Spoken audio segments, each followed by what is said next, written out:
Love songs, why are they so important?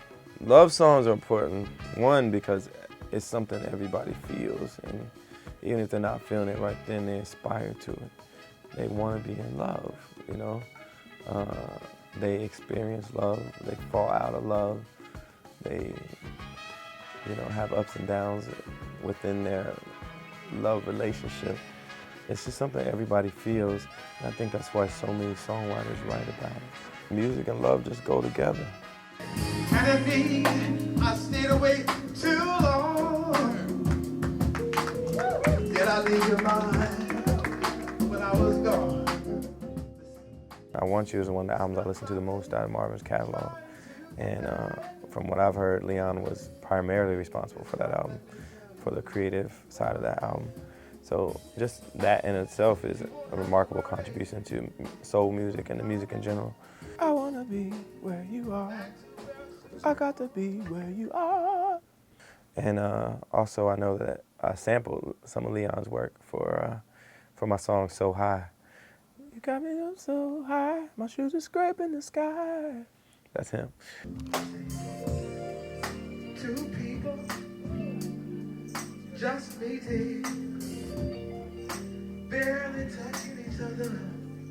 You see that? Inside My Love. That's one of the best songs of all time. Minnie Riperton, Inside My Love, is one of my favorite songs.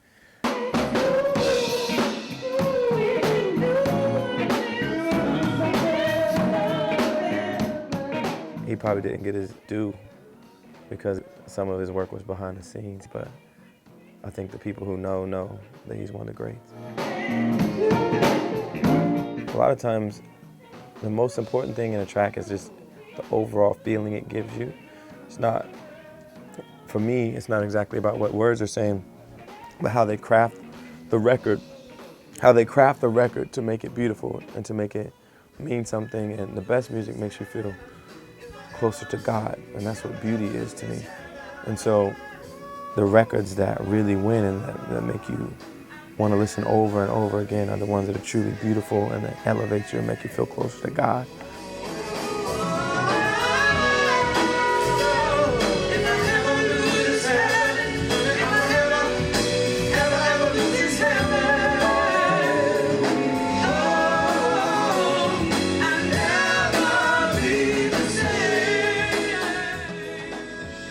Mr. Ware. Amen. It's a pleasure. Same again. My pleasure. Same again. Have a seat. Same again. Well, when I started, I was writing songs my whole childhood. Pretty much since I was probably 8 or 9, I was writing songs. I was playing the piano before then. I was singing before then. But by the time I was 8 or 9, I started writing songs that my choir could sing in church, and writing songs that I could sing to girls on the phone and try to, make them be my girlfriend. So already then I felt like I could put a song together, and I could put my words and my music together and make them make sense and make them entertain other people and make them move other people, even back then. And when I really started to take it seriously and say, I'm about to make an album, I'm about to become a recording artist and be a star or whatever, when I really started to make that happen was in college. But before then, even I knew what I wanted to do. I knew that I wanted to sing for everybody. I wanted everybody to hear me. I was in all kinds of talent shows, everything, just trying to get to that place. But I started to really see a broader reach and a broader an ability to really change people with my songs by the time I was in college, and I was probably 16, 17 years old. And that's when I really knew, this is what I'm about to do the rest of my life, and this is how I'm going to do it. I just saw the path right there. I had to be reminded, because I was doing it for about a year and a half, playing the piano for different sessions and stuff. I say, hey man, you could make, because I would walk out the session. Everybody else is getting paid. I just love doing it. My connection to the piano, it's been so much a part of my life. As the phrase was said to me, like about 19 years old, I said, man, when you really arrive, you become your instrument. So I've said for the past almost 25, 30 years, I've long past become my instrument. I must be.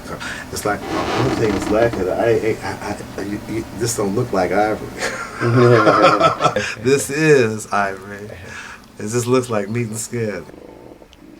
Art in general that is beautiful, especially music that is beautiful. I always feel like the feeling I get is closer to God when I hear something beautiful. I believe God is in everything that we do. Yeah. Everything. The beauty of where I'm at 66 years old, and I said tonight, just briefly, I'll say this, that, you know, me and Marvin and a few people 30 years ago were a bit pushing the envelope when we were talking about geese in the head and different things. Slightly pushing the envelope.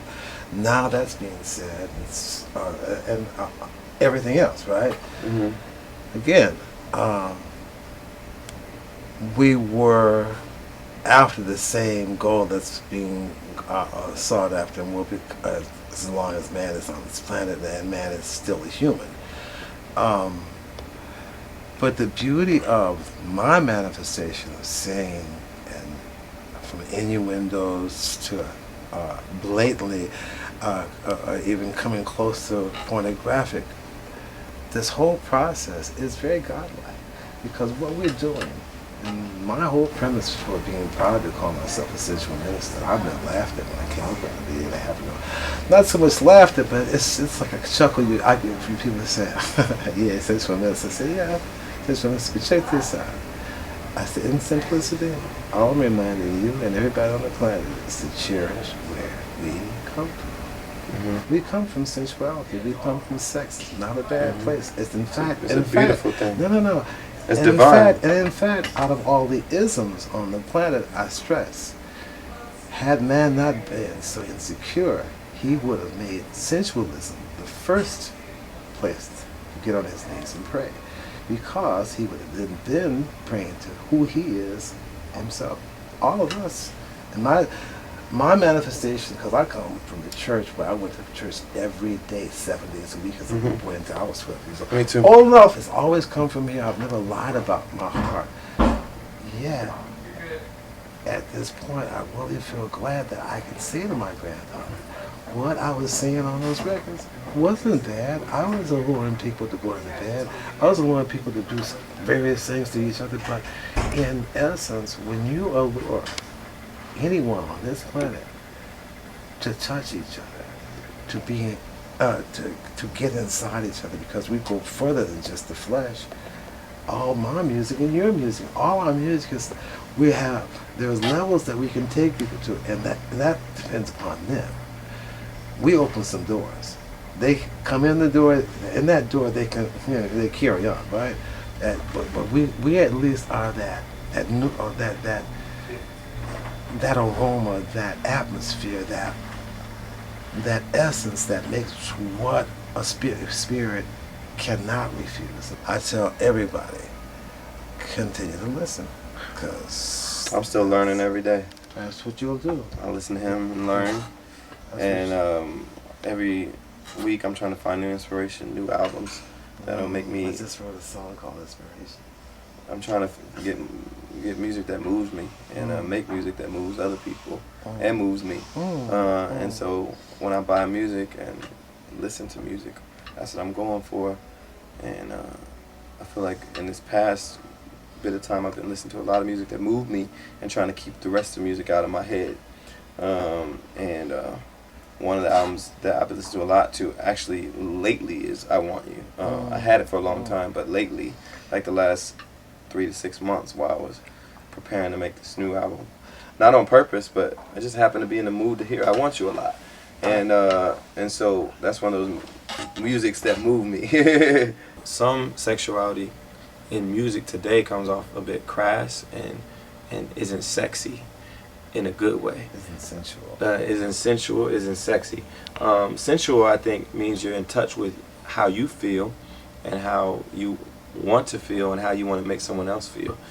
The beauty of sex in itself is, it's like people say very, very sexy things, but lack the sensuality. And the sensuality is like the difference in having sex and making love. And making love. You know? I agree with that. And what I've been working on this new album is every phrase that I write needs to reflect the right sensibility. And if I'm talking about something that I want to sound beautiful and sensual, I have to make every word, even the way it sounds, not just the actual lyric, but the way it rolls off my mouth, be sensual. And that's one of the things I've been working on. So what's the difference?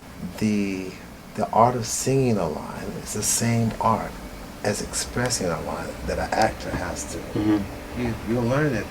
Some people are so gifted in their delivery, they tend to take each message in their heart, or both in their heart and in their natural ability, and they do things with them innately.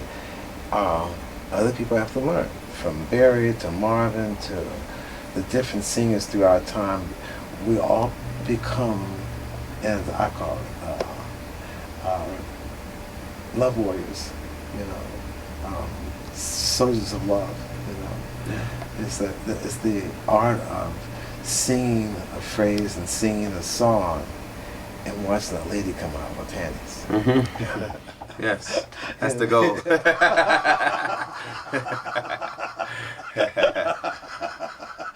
And I've had quite a few ladies come out of their panties. Oh, I'm sure. To Leon Ware's music. Check it out.